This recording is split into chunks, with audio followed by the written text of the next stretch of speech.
বান্দা, আকাশ পরিমাণ যদি গুনাহ করো, পাতাল পরিমাণ যদি গুনাহ করো, সাগরের পানি পরিমাণ যদি গুনাহ করো, পাহাড় তুলনায় যদি তুমি গুনাহ করো, আমার দরবার থেকে তুমি নিরাশ হইও না।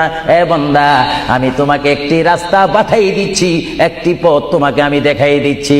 সেই পথটি কোন পথ তোমরা জানো? ওয়ালাউ আন্নাহুম ইয যালামু আনফুসাহুম জাউকা। বান্দারে, যখন তোমরা বরবাদ হয়ে যাবে, তখন তোমাদেরকে একটা পথ আমি তোমাদেরকে দেখাই দিলাম।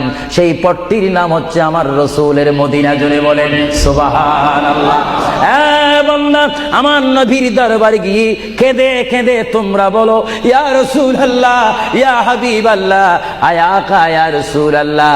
আল্লাহ কোরআনে বলেছে, ওয়ালাউ আন্নাহুম ইয যালামু আনফুসাহুম জাউকা ফাস্তাগফিরুল্লাহ ওয়াস্তাগফার লাহুমুর রাসূল।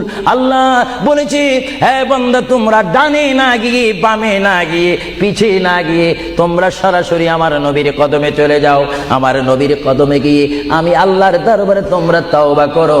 তওবা করতে করতে তোমাদের চোখের পানি যখন বাইর হয়ে যাবে, আর ওই মুহূর্তে যদি আমার বন্ধু যদি তোমাদের জন্য আমার দরবারে সুপারিশ করে, আমি আল্লাহ তোমাদেরকে ওয়াদা দিয়ে দিলাম, গ্যারান্টি দিয়ে দিলাম, আমার রাসূল যদি তোমাদের জন্য আমার দরবারে সুপারিশ করে, সঙ্গে সঙ্গে বান্দা তোমার অতীতের জীবনের কবিরা সগীরা গুনাহ মাফ করে দিব। জোরে বলেন সুবহানাল্লাহ।